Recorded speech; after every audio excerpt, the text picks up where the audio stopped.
Bien, bonsoir à toutes et à tous et bienvenue dans cette session Kanban avancé, comment régénérer son système. Je m'appelle Romain Couturier, je suis un grand fan de la Flocon, ancienne ligne Kanban France. Je suis tombé dans Kanban quand j'ai démarré en tant que coach agile il y a presque 10 ans maintenant et c'est vrai qu'aujourd'hui mes missions évoluent. Beaucoup moins d'agilité, beaucoup moins de Scrum dans les équipes et beaucoup plus de Kanban. J'en faisais déjà énormément et là, la plupart des accompagnements Kanban que je fais, ça se généralise sur beaucoup d'équipes. Et je dois admettre que je reste encore ébahi de tout ce qu'on peut découvrir avec cette approche. Et alors, épaté n'est pas forcément tout à fait le mot. Il y a évidemment certaines mauvaises surprises, ce qui me permet de vérifier au passage si vous voyez bien si le retour vidéo est bon. Est-ce que vous pouvez me confirmer que le retour vidéo est bon? Ouais, ok, parce que moi j'ai le retour vidéo inverse. Donc pas toujours que des bonnes surprises. Par exemple, cet article du Monde, tiré du 18 octobre 2020, il y a à peu près tout pour verser une larme dans ce titre.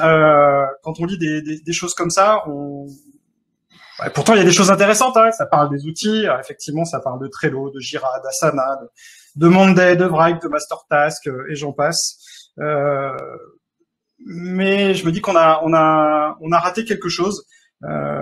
Et ce qu'on a raté, c'est qu'on en est à une étape de simplification, de simplification des concepts, alors qu'on est justement sur une thématique de complexité. Alors c'est vrai que dans l'énoncé de cette conférence, j'indiquais que ce serait bien de repositionner un peu ce qu'on pourrait appeler un Kanban dit entre guillemets normal. Alors on va se redonner un cadre assez simple. Généralement, c'est vrai qu'ils ont pas tout faux non plus dans le monde informatique. Ce qu'ils ont de bon, c'est les colonnes. Voilà, c'est à peu près tout ce qu'ils ont réussi à tirer. Donc on va se retrouver avec un système avec un management visuel. Dans ce management visuel, on va retrouver évidemment un stock.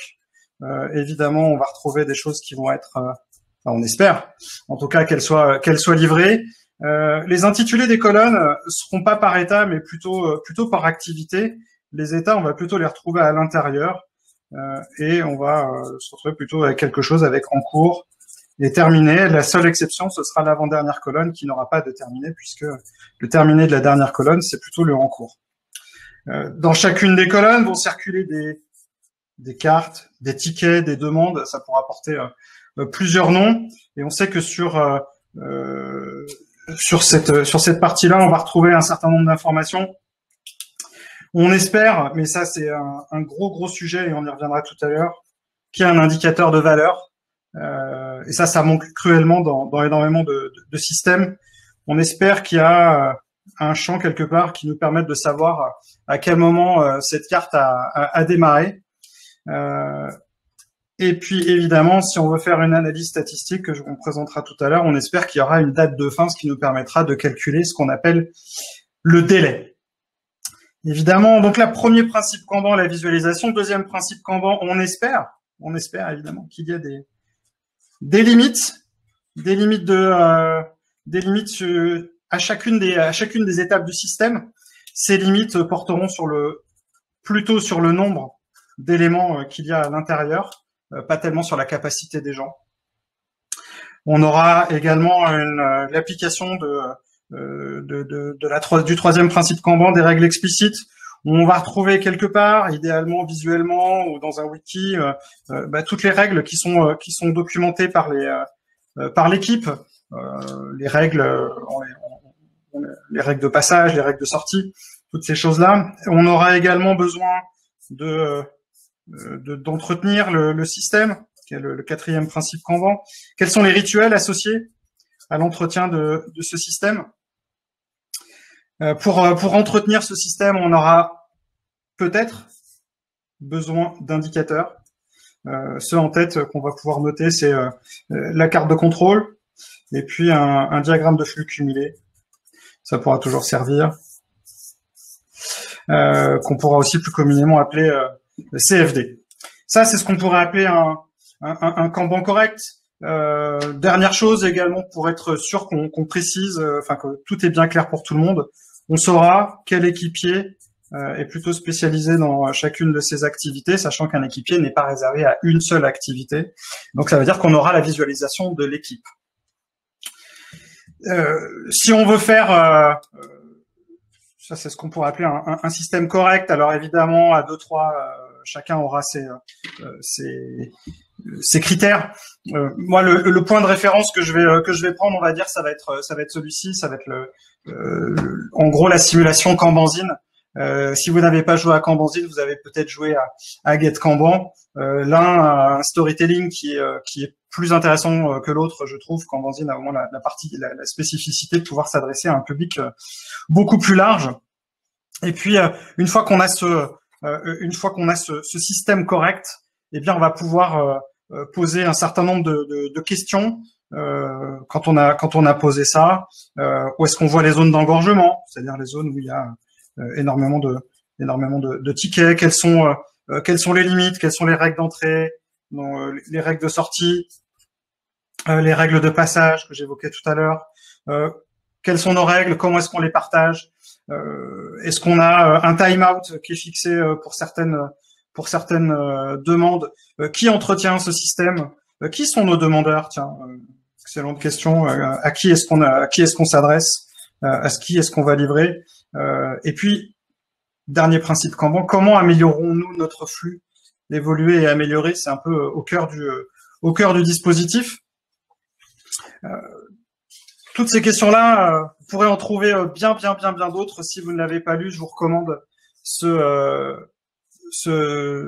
livre blanc qui est sorti, qui date un peu maintenant, mais qui vieillit très bien.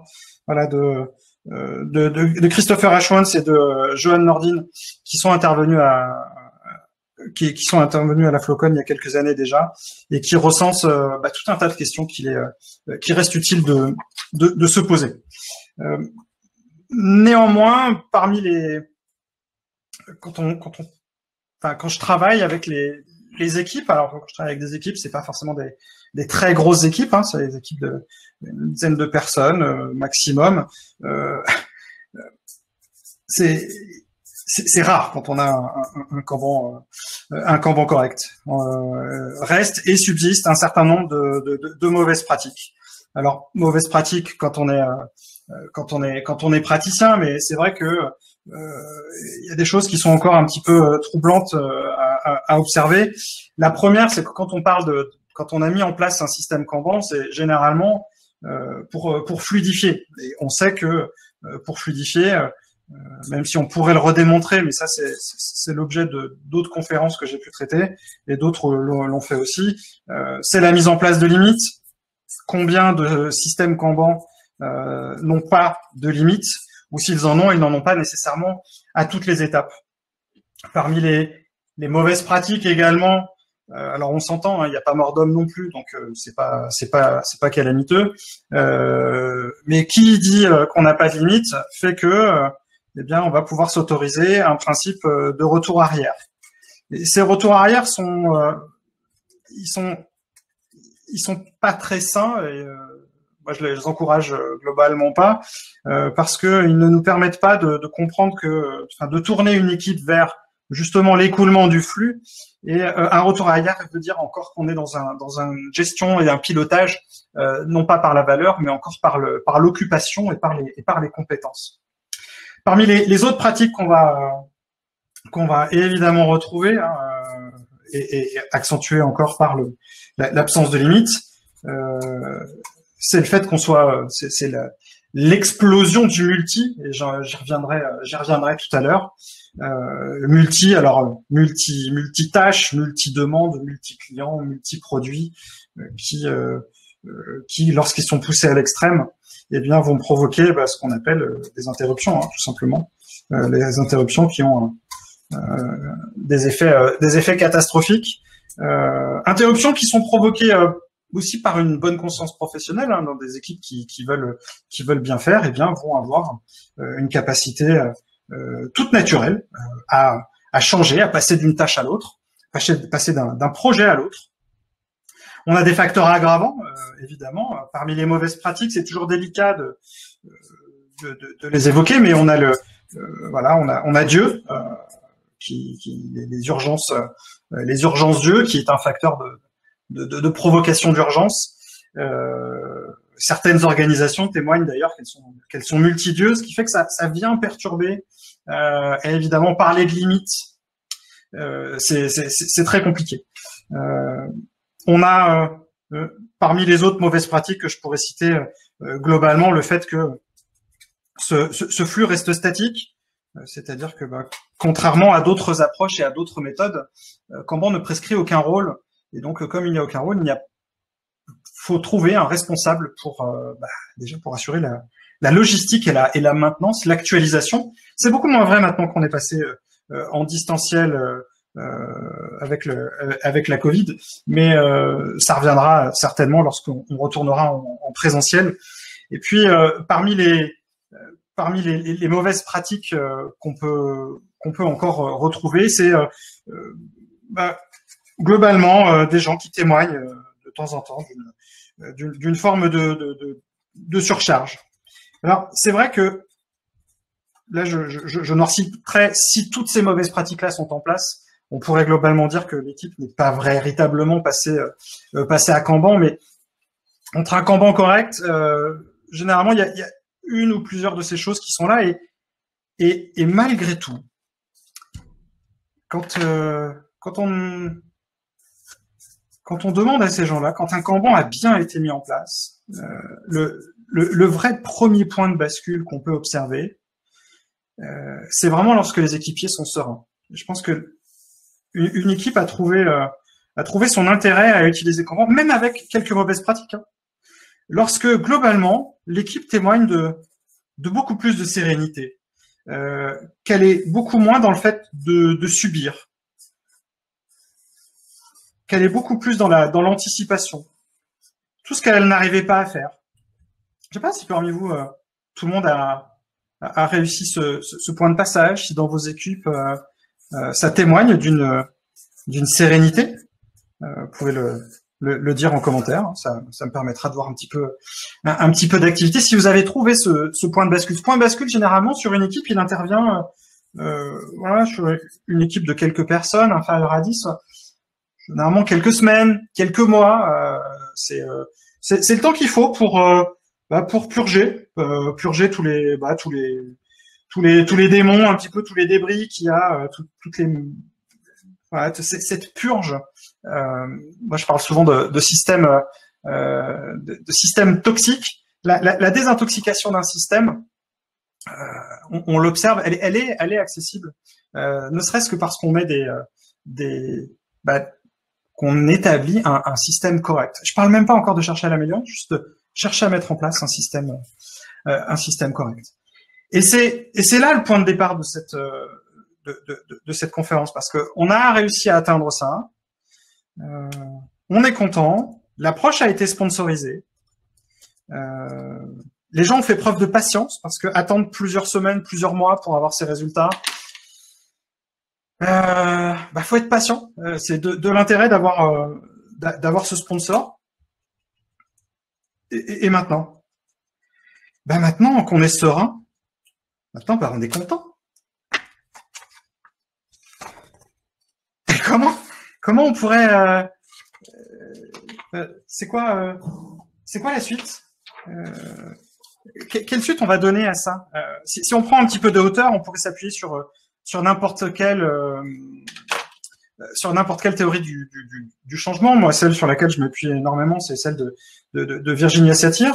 Mais globalement, on observe toujours les mêmes choses, c'est-à-dire que sur un intervalle de temps, l'équipe avait un niveau de performance, c'était pas terrible. Généralement, quand on a mis un système, c'est que quand le système va mal, donc quand on a ralenti, quand on a mis en place toutes ces stratégies, on a empiré la situation. Et maintenant que l'équipe a retrouvé de la sérénité, elle se sent mieux et elle retrouve un nouveau plateau de performance. On est bien ici dans la conférence, on est là. Et moi, c'est la grande question qui m'anime. Et une fois qu'on a ça, quelle suite on donne? Parce que faut quand même être honnête, on a les gens là, cette partie-là, ça s'appelle la vallée du désespoir. Hein, ça porte un nom. Donc quand on a touché la vallée du désespoir, la première fois à la rigueur, on ne savait pas. Donc, du coup, on y allait un peu la fleur au fusil et on se dit, ouais, ça se passera bien. Bon, en fait, même si on nous l'a dit, ça s'est bien passé. Mais là, on est en train de dire, ok, maintenant il faut continuer. Il y a le sixième principe en Kanban, il est difficile. Hein. L'amélioration continue. Enfin, d'ailleurs, c'est le principe qu'on va retrouver dans toutes les bonnes démarches et dans toutes les bonnes approches. Imaginez refaire un truc comme ça là, tout le temps. Alors même si on dit que ce sont des petits pas, il faut retrouver de l'énergie. C'est quoi les signaux faibles? Comment on peut redonner un élan?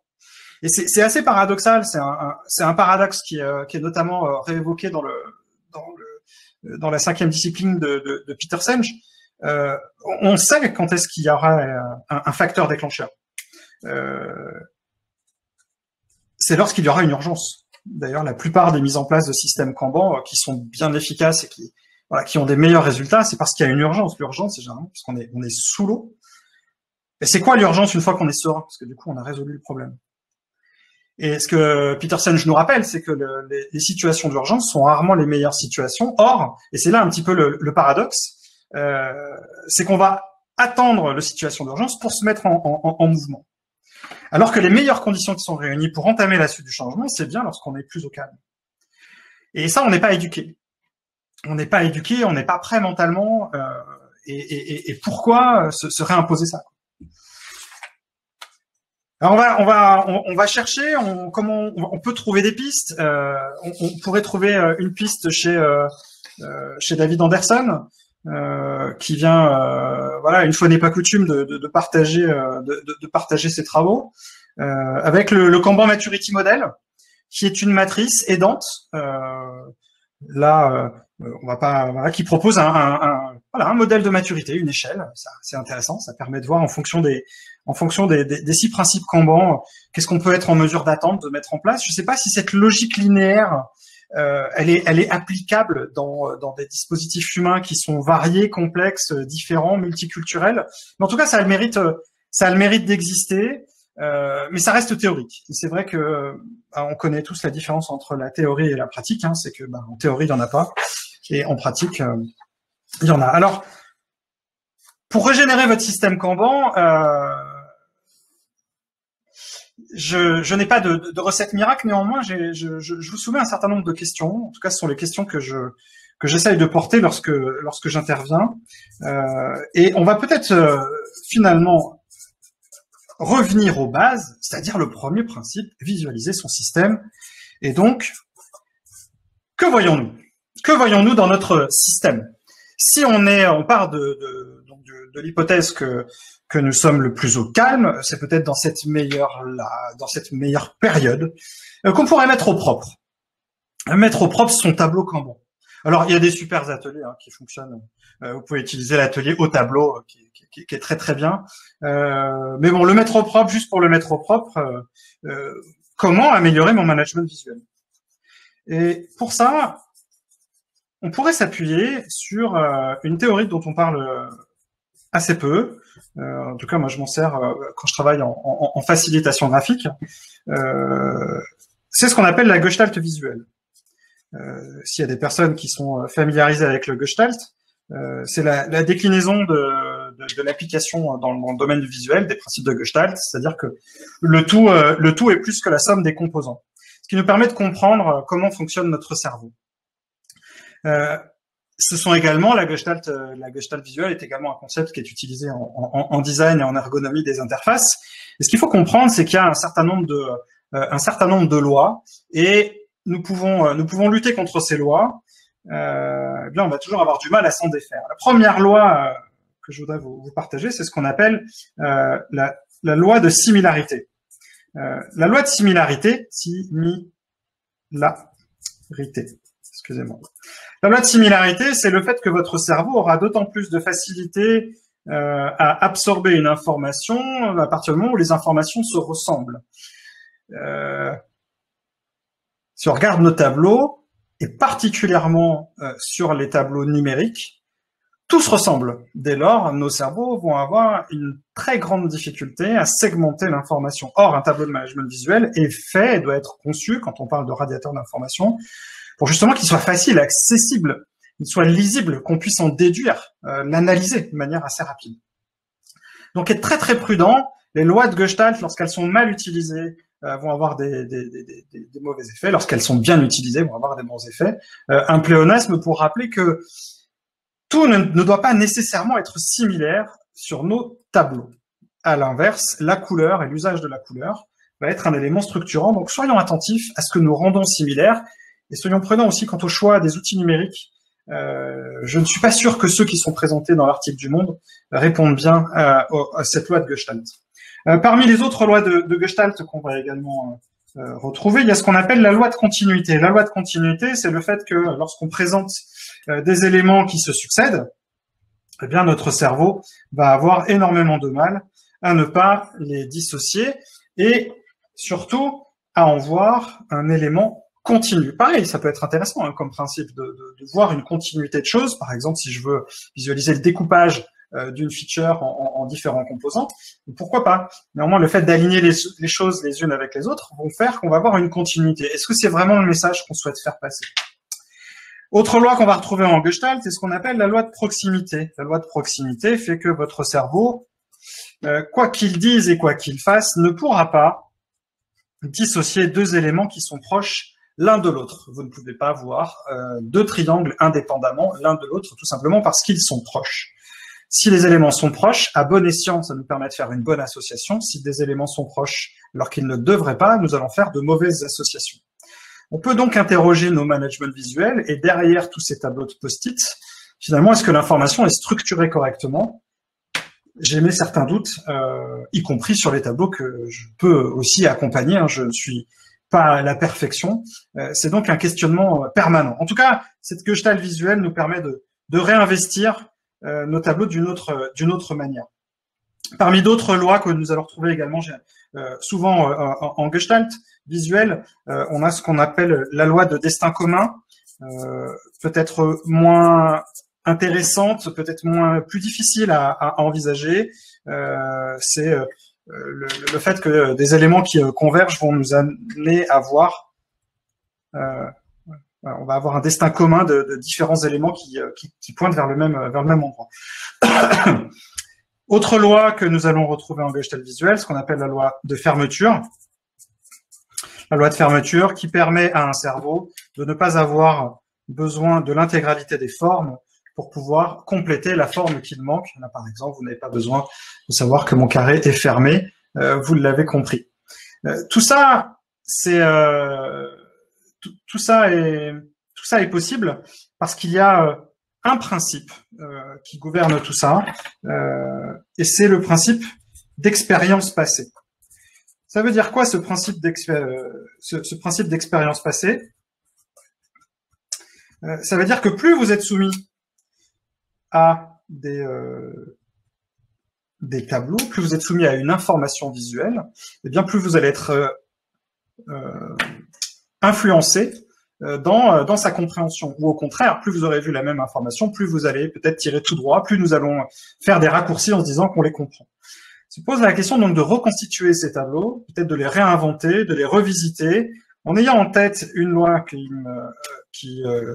j'ai oubliée et que je vais rajouter tout en haut, qui est la loi de la bonne forme. C'est-à-dire que la loi de la bonne forme nous rappelle que lorsque nous soumettons une chose visuelle à n'importe quel cerveau, il aura une forme, pas une forme juste. Et si quelqu'un nous dit par exemple que ce tableau est incompréhensible, c'est sans doute parce que ce tableau est véritablement incompréhensible. C'est-à-dire que son cerveau n'arrive pas à faire la segmentation de l'information. C'est une invitation. Que voyons-nous? Ça, c'est la première question. Mais en Kanban, on a vu qu'il y a aussi, en tout cas, moi j'ai découvert à travers toutes ces années de pratique, il y a tout un volet qui n'est pas là, en tout cas qui est plus difficile. Et je me suis demandé pourquoi, en fait, pourquoi c'était absent, notamment sur la partie indicateur. Et en fait, la question, elle m'est venue il y a pas très longtemps. Est-ce que vous aimez les maths? Parce que, clairement, il y a tout un champ accessible sur Kanban lorsqu'on aime les maths. Alors, c'est vrai que quand on n'aime pas les maths, et ben c'est un petit peu plus compliqué, mais c'est pas grave. On peut quand même faire des séances de rattrapage. On va essayer d'en faire une ensemble. Je pense notamment à ces indicateurs qu'on construit lorsqu'ils existent ou lorsqu'on les trouve dans les outils, parce que souvent ils sont construits. Le premier, c'est la carte de contrôle. La carte de contrôle présente des nuages de points. Généralement, vous avez donc là en ordonnée, vous avez le délai, et en abscisse, vous avez uniquement les excusez-moi, vous avez juste un point par carte en fait. Donc lorsqu'une carte sort du flux, lorsqu'elle est terminée, on va calculer son délai. Donc je rappelle, date de fin moins date de début, ce qui nous donne le délai, et donc on va tracer un point. Voilà, la question maintenant, c'est comment on fait de ce truc-là. Ben, de manière assez logique, de manière assez intuitive, on va utiliser, on va essayer de faire ce genre de courbe où on pourrait essayer de calculer la moyenne. Donc le point numéro 1, c'est faire des moyennes. C'est-à-dire vous faites la somme, vous divisez par le nombre de points, ce qui vous donne une moyenne de délai. Si alors c'est évidemment, ça va être plus ou moins juste, mais ça peut être un premier indicateur. Si on lit le bouquin de Sam Savage de Flow of Averages, on va s'apercevoir qu'il va y avoir littéralement le piège, ou le problème, la faille de la moyenne. C'est la dispersion. C'est-à-dire que si je trace la moyenne sur, on va dire qu'elle va se retrouver à peu près ici. Eh bien, ce n'est pas tout à fait la même moyenne. D'ailleurs, tout le monde aura remarqué que ma moyenne est sans doute fausse, mais ça n'a pas vraiment d'importance pour mon exposé. Ce qui va donc nous intéresser, ce sont les écarts. Les écarts à la moyenne. Ces écarts à la moyenne, ça porte un nom. Lorsqu'on en fait la somme, ça fait 0. Donc du coup, pour calculer les écarts à la moyenne, on calcule ce qu'on appelle la variance. La variance, vous prenez chaque écart à la moyenne, vous le mettez au carré, c'est-à-dire vous faites chaque écart par lui-même, et vous en faites la somme, ce qui va nous donner la variance. Donc ça sera donc la somme des écarts au carré. Et pour avoir ce qui nous intéresse, c'est-à-dire l'écart type, eh bien on va faire la racine carrée de la variance. Et donc c'est cet écart type qui nous intéresse. Et on aura d'autant plus de facilité à projeter des écarts, projeter des estimations, des estimations sur les délais de sortie. Lorsqu'une demande sort, on pourrait dire, en tout cas c'est ça qu'on cherche à avoir, on va dire sur un Kanban basique, un Kanban entre guillemets, encore une fois, normal, correct, on va dire en moyenne, on sait qu'une demande va passer X temps dans le système. Une version plus avancée, ce serait de prendre en compte les écarts pour pouvoir s'attacher à travailler sur ce que Laurent Morisseau, dans son livre Kanban pour l'IT, cite Shewhart, les causes de dispersion. Les causes de dispersion, on va aller chercher les points aux limites. Les points aux limites, ce seront des points qui seront en haut ou très en bas. Et il cite donc deux causes. Il y a les causes communes, c'est-à-dire ce sont des choses qui doivent se passer de cette manière-là, et des causes spéciales qui ont plutôt un caractère exceptionnel. Et donc l'analyse de ces causes de dispersion va nous permettre donc de réduire l'écart type. Et en réduisant l'écart type, on va ainsi pouvoir créer un système beaucoup plus prédictible. C'est une approche statistique, mais qui ne s'arrête pas là, parce que, comme je suis sûr que vous aimez les maths, on va pouvoir s'appuyer sur d'autres outils statistiques. Un dont j'ai mis beaucoup plus longtemps à comprendre l'intérêt et l'utilité, c'est la loi de Little.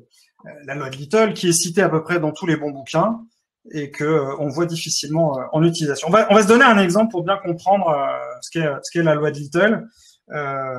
Si j'ai une dizaine de fleurs à planter, ce qui D'ailleurs, j'aurais dû prendre un exemple avec beaucoup moins de fleurs, ça m'aurait fait beaucoup moins de dessins à faire. 2, 4, 6, 8, 10. Et que j'arrive à accueillir 2 fleurs. Donc, j'ai donc 10 fleurs. J'en cueille 2 par minute. Et donc, en toute logique, la question, c'est combien de temps est-ce que ça va me prendre? Oui, je prends le temps de cueillir les fleurs. Je leur parle, je les observe, je regarde leur couleur, je regarde leur grain, s'il n'y a pas des petits insectes par-dessus. Mais surtout, la question, c'est de savoir combien de temps ça va me prendre pour cueillir toutes ces fleurs. Normalement, même si vous n'aimez pas les maths, vous aurez fait la division assez rapidement et vous aurez compris que ça va me prendre 5 minutes. L'opération que vous avez faite dans votre tête, relativement simple. J'ai mon travail en cours, ce qu'on va appeler le work in progress en anglais, le WIP. Là, j'ai mon débit, c'est-à-dire 2 fleurs par minute. Et donc, ça me donne mon délai pour cueillir l'ensemble de ces fleurs. On a donc fait le WIP, le travail en cours divisé par le débit, égale le délai. Et c'est exactement ça, la loi de Little. Maintenant, comme nous sommes sur une division, donc je repose ma division, WIP divisé par débit égale le délai. Et comme nous sommes sur une division, nous pouvons inverser. Le WIP divisé par le délai est égal au débit. Et ça nous intéresse, c'est de savoir quel est le débit de notre système. Un exemple de pouvoir d'application que j'ai pu faire récemment sur un système d'une organisation sur laquelle on avait mesuré que en moyenne, et je rappelle que la moyenne pure n'est pas simplement suffisante, mais vu que mon équipe démarrait, j'allais pas les assommer avec les quarts-types et la dispersion, je me suis juste appuyé sur la moyenne. Le débit moyen de cette équipe, c'était 5 fonctionnalités par mois. Sachant que l'équipe a un encours de 50, qu'elle a un stock de 1200 et qu'elle prend également une vingtaine de demandes par mois supplémentaires. La question est donc, quand est-ce que ça va se terminer? Eh bien, CAP plomberie, merci pour le commentaire, c'est exactement ça. Eh bien, ce sont des opérations qui sont assez simples, mais surtout au-delà des opérations, au-delà des maths. Ça doit nous aider à faire des prévisions, mais surtout à faire des propositions d'amélioration du système, c'est-à-dire par l'observation et par la mesure. Dans ce cas-là, je leur ai proposé une stratégie multiple. La première, de limiter le nombre limiter le nombre d'éléments qui rentrent, c'est-à-dire de limiter l'entrée, de diviser l'encours par 2, parce que évidemment, quand on a compris la loi de Little et quand on voit les décisions managériales comment elles sont prises, eh bien le facteur sur lequel on souhaite appuyer, c'est le débit, c'est-à-dire à peu près le seul sur lequel on n'a aucun levier. C'est comme si on disait à des gens, produisez plus. Cette injonction ne fonctionne pas. Et donc la loi de Little, elle nous guide et elle nous aide à faire de la pédagogie auprès des instances dirigeantes pour expliquer que les autres leviers justement pour augmenter le débit, ça va être de travailler sur le délai, ça va être de travailler sur l'encours. Donc on va réduire je leur ai proposé de réduire l'encours, évidemment de réduire le stock, et j'y viendrai tout à l'heure. Et puis pour augmenter le débit, eh bien, ça nous permet de repositionner et de rejustifier de l'intérêt de casser et de granulariser le besoin. Prie de m'excuser pour mon rhume. Granulariser le besoin, donc ça va nous interroger sur quelle est la granularité des éléments qu'on injecte. Ce sont des choses qui sont parfois nécessaires de rejustifier et de réexpliquer. Mais si c'était suffisant comme outil mathématique, ce serait pas drôle. Est-ce que vous aimez les maths au point d'utiliser d'utiliser 3 outils.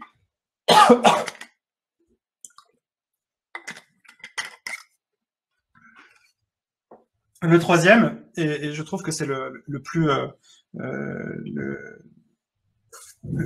plus puissant, c'est le CD3 pour les connaisseurs. C'est l'utilisation du coût du délai. Alors ça, c'est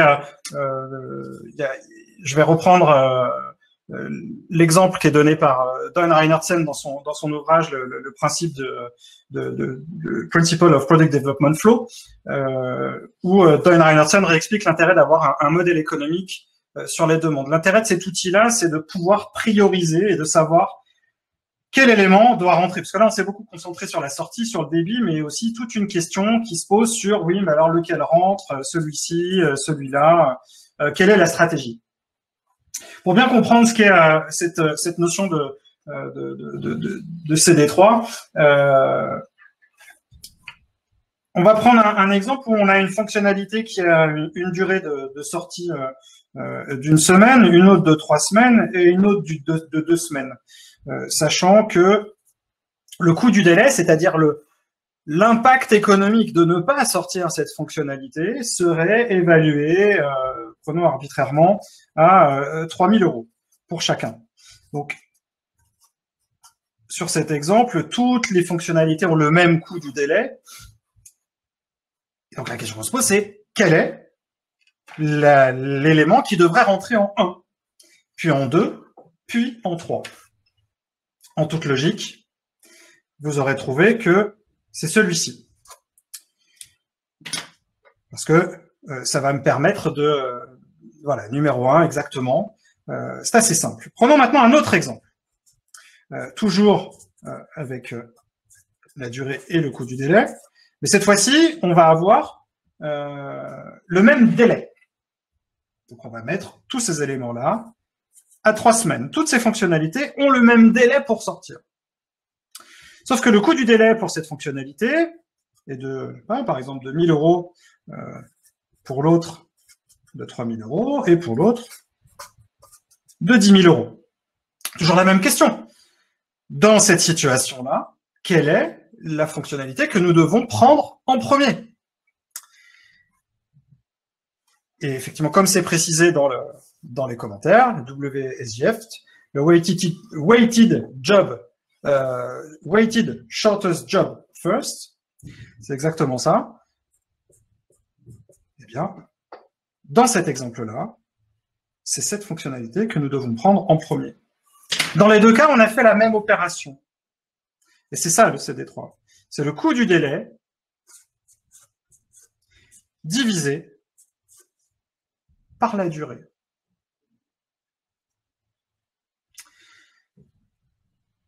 Ce coût du délai, maintenant, on va le prendre dans une autre situation. Beaucoup plus réelle et beaucoup plus proche de la réalité. C'est-à-dire qu'on n'a pas la même durée sur chacun des éléments du système et qu'on n'a pas non plus le même coût du délai. Cette opération-là nous invite donc à questionner quels sont les éléments qu'on va prendre en premier. Et c'est une question qu'on va pouvoir se poser sur chacun des éléments qui composent notre système. Cette approche nécessite d'avoir une estimation du coût du délai. Globalement, ça veut dire qu'on a une approche par la valeur et qu'on est capable d'associer un modèle économique.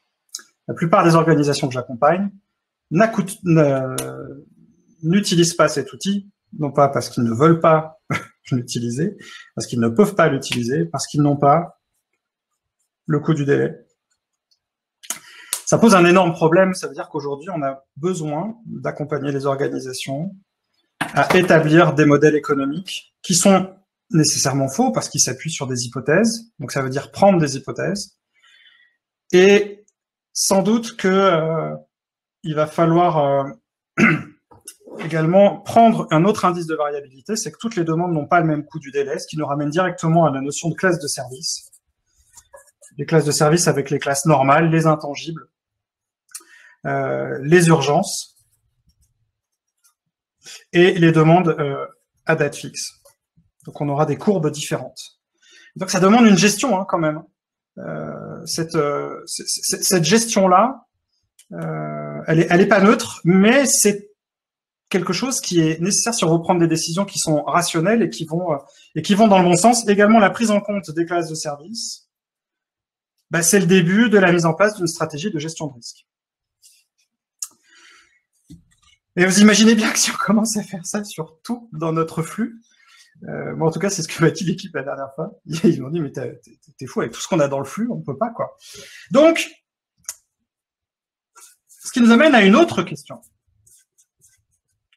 Est-ce qu'on a du courage? Est-ce qu'on en a pour faire quoi? Pourquoi faudrait-il du courage? Pour jeter. Est-ce que aujourd'hui on sait alléger nos systèmes? L'allègement des systèmes, c'est-à-dire la suppression pure et simple, l'abandon, on peut faire comme on veut, c'est-à-dire vraiment de purger les systèmes au point où il n'y a quasiment plus rien dedans. Plus rien, c'est-à-dire tout ce qui serait les choses qui sont en attente, tous les espoirs déçus, parce qu'aujourd'hui on jette, mais on jette par oubli ou on jette par pourrissement. Combien, quelle est la durée, la date de début du plus ancien ticket dans votre système? Pour certaines équipes, je suis toujours étonné de voir qu'on peut remonter jusqu'à 10 ans. Une demande qui a 10 ans a été abandonnée de fait. Mais cette incapacité à jeter, c'est un peu comme quand on fait le ménage à la maison, c'est-à-dire que à un moment donné, les demandes, quand on a des choses à la maison, eh bien on décide, soit on va à la déchetterie, soit on les met dans des cartons. Mais bon, on sait très bien que les cartons, on n'y retournera pas. Et c'est une forme d'abandon. Sauf que là, on n'est pas en train de parler d'un vieux jouet. On est en train de parler d'une demande qui a été formulée par quelqu'un, et donc l'acte de jeter, l'acte de supprimer, c'est avoir du courage d'aller voir les gens pour leur dire, eh bien non, nous ne traiterons pas votre demande. Et donc c'est d'établir une nouvelle relation. Donc on voit que derrière cet acte, c'est beaucoup plus qu'un simple objet technique, et sans doute que cet acte est ralenti aujourd'hui, notamment par la problématique de l'infinie capacité qu'ont nos systèmes de pouvoir stocker des tickets. Lorsque nous sommes à la maison, on est forcé de jeter parce qu'on a généralement plus de place dans les placards. Sur un outil, c'est beaucoup plus difficile parce que des mégaoctets, des gigaoctets. Donc pourquoi jeter? Et ça, c'est une vraie invitation. Donc c'est pour ça que je vous propose un nouveau format d'atelier qui est l'antithèse du brainstorming. Ce serait un atelier de brain destroying. Je ne sais pas quelle forme il aurait, mais en tout cas, ce qui serait marrant, c'est qu'on passerait son temps à acheter. Voilà, et puis c'est un atelier où on ressortirait, on arriverait avec plein de choses et on ressortirait avec pas grand-chose. Et je trouve ça plutôt chouette quand on arrive à le faire. On a le sentiment de faire bien. C'est pas si loin finalement de cette... c'est un peu la sobriété heureuse de Pierre Rabhi, mais appliquée au monde du tertiaire. Autre question qu'on peut se poser, est-ce que nous sommes des aventuriers? Des aventuriers, des organisations. Parce que dans l'hypothèse où nous arrivons à faire le ménage, on resterait malgré tout dans un optimum local. Or, en Kanban, on travaille le principe des systèmes. Un système, lorsqu'on travaille sur notre propre flux Kanban, il alimente d'autres zones de l'organisation.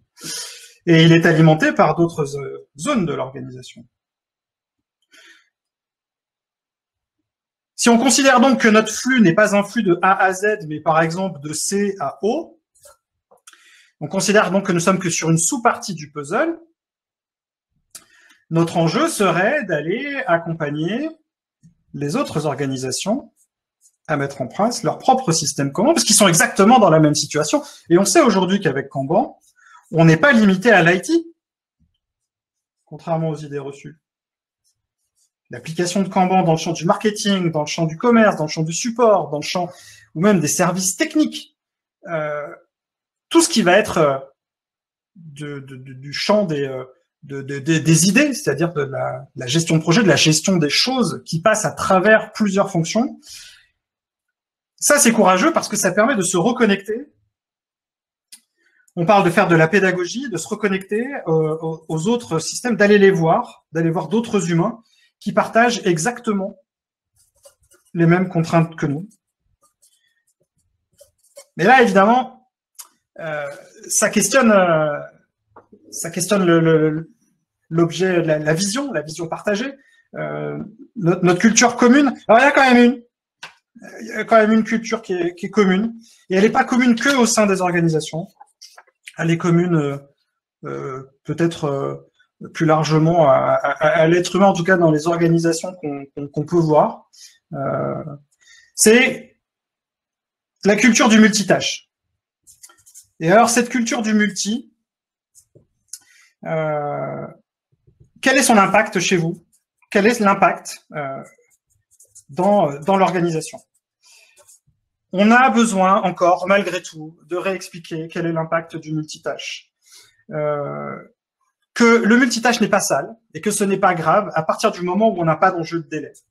Par contre, dès lors qu'on va avoir un enjeu de délai, le fait de segmenter les tâches, le fait de mettre en suspens des travaux, le fait de segmenter des projets, si c'est pas des tâches, on peut remonter même à un niveau de projet, cette hyper parallélisation structurelle, non régulée, non discutée, qui est quand même absolument sidérant, quand on connaît les dommages catastrophiques, les pires étant par exemple les burn-out, généralement ce sont des personnes qui travaillent sur énormément de choses en même temps. Et pour ça, il y a juste besoin on va pas le redémontrer encore, mais juste de le réexpliquer, de comprendre que tout ça c'est du changement de contexte, et que le changement de contexte ne peut pas être chiffré, peu chiffré, il n'est pas pris en compte dans les estimations, et donc c'est pas étonnant qu'on voit émerger des mouvements comme No Estimate, qui devraient plutôt être nommés en No Old School Estimate, mais qui devraient s'appuyer sur d'autres formes d'estimation et donc de la mesure, comme on a vu précédemment, notamment avec les cartes de contrôle. Et qui a un enjeu énorme de travailler sur le multitâche, non pas que au niveau des équipes, mais au niveau des organisations, que derrière ce multitâche se cache la question des silos, car si nous sommes parallélisés et multitâches, ça crée des stratégies d'isolement, et donc quand on va être dépendant des autres services, eh bien on va venir les interrompre.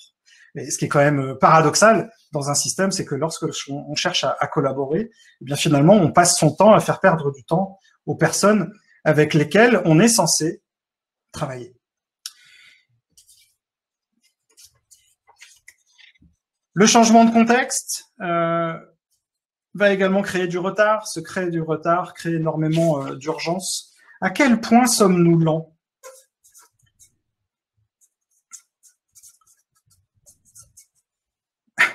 Un autre, c'est toujours étonnant de voir à quel point on peut, HSC naturel, il revient au galop. Cette parallélisation, il s'agit pas de la supprimer, mais juste de la réguler.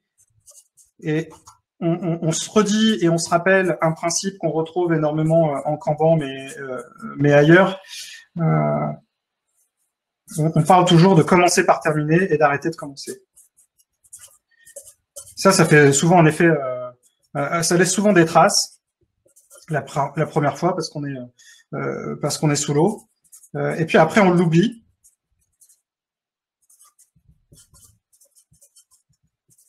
Il faut aller voir les autres. Un peu comme c'est vraiment commencer par terminer, c'est accepter qu'on va être lent, et finalement ce que nous redit Kanban, c'est que plus on est lent à un instant T, et plus on va être rapide. Et ça, on pourrait citer La Fontaine, on pourrait reprendre la fable du lièvre et la tortue. Ça voudrait dire que si je commence par arrêter, ça veut dire que je m'intéresse uniquement à ce que je peux faire, donc j'aligne déjà ce que je fais sur mes capacités. Donc déjà, je commence à valoriser ce qu'on est capable d'atteindre. Ça veut dire qu'également on s'interroge sur la question de la valeur. Donc, ce qui nous ramène au sujet que je vous ai proposé tout à l'heure. Et ce qui nous ramène également à la notion d'urgence. Je crois que c'est un de mes meilleurs posts LinkedIn que j'ai fait lors d'un de mes coachings Kanban il y a quelques années. J'avais posté le résultat d'une séance de travail où le client, je précise, c'est pas moi, le client avait mis dans ses règles de travail qu'une urgence, ça n'existe pas. Tout le monde fait la queue. Et c'est vrai qu'en ces temps nouveaux, qui étaient déjà incertains, mais qui le sont encore plus encore, c'est peut-être un rappel à la relative inefficacité de l'utilisation du mot urgence et peut-être de remettre les choses en urgence en perspective. Je suis convaincu, mais ça n'engage que moi, que nous n'avons globalement que très peu d'urgence au regard de la situation qu'on peut vivre aujourd'hui. Et réservons donc cette urgence aux vraies urgences qui en ont besoin. Nos systèmes et nos Kanban ne s'en porteront que mieux. Et je voudrais pas terminer cette intervention et cette conférence pour n'avoir qu'une approche technique et mécanique, logistique, flux, et revenir peut-être à cette question essentielle qu'on oublie. Comment ça va dans le flux aujourd'hui? Comment vont les individus qui sont acteurs du flux? On peut avoir un flux qui a des super stats. On peut avoir un flux qui utilise les dernières techniques avancées, mais globalement, comment les gens vivent leur flux? On peut faire peut-être un exercice de météo visuel. Est-ce que les gens sont heureux dans votre système? S'ils le sont, alors tant mieux. C'est exactement ce qu'on cherche. Finalement, c'est peut-être pas la peine d'aller les embêter avec quelque chose dont ils n'ont pas besoin. Et s'ils ont une demande, ce serait quoi la demande? Ça peut pas être une demande pilotée par le système Kanban. Ça peut pas être Kanban qui pilote la demande. Quand je parle des personnes, je parle pas que des gens qui sont dans le système. Ça peut être aussi les utilisateurs. Est-ce qu'aujourd'hui les gens sont satisfaits du système dans lequel ils sont, qui voient? Est-ce que la mesure de la satisfaction cliente est faite? Combien d'organisations ne la mesurent absolument pas, ou combien de personnes dans les organisations n'en sont pas au courant? Et c'est un petit peu la condition pour poursuivre son chemin dans cette gestion du temps et dans ses priorités avec Kanban. C'est peut-être de s'attarder aux demandes qu'ont les individus qui composent le système. Et c'est là qu'on y trouvera, je pense, un vivier, et c'est un vivier d'action, en tout cas, pour améliorer le système Kanban. Et c'est aussi là, parce qu'il n'y en aura pas, que nous apprendrons, si nous sommes dans l'amélioration du système, une vertu que je découvre et qu'il est difficile quand on est fan de Kanban, qui s'appelle la patience. Attendre que les gens aient une demande, c'est long. Mais s'ils sont heureux, c'est peut-être le principal. En résumé de cette conférence, Kanban avancé, on a pu aborder la notion d'avoir un Kanban toujours correct, premier palier, les différentes checklists à appliquer. Le vrai point de bascule entre un Kanban correct et un Kanban avancé, c'est vraiment l'atteinte de la sérénité. Je vous ai parlé de la Gestalt visuelle pour re-questionner votre management visuel. Quelques outils mathématiques connus, en tout cas qui méritent à être plus déployés, la carte de contrôle, la loi de Little, le CD3, le courage de supprimer, d'aller voir les autres services, de nous interroger en permanence sur les impacts du multitâche, de questionner notre lenteur pour être encore meilleur, et surtout de bien prendre soin des gens qui sont dans ces systèmes Kanban. Je vous remercie, et maintenant je suis ouvert à toutes les questions.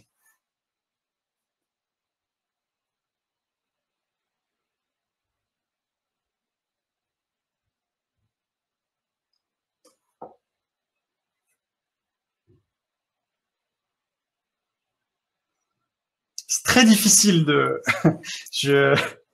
cette configuration à distance, mais vos messages font super plaisir. C'est vrai que c'est très très frustrant de pas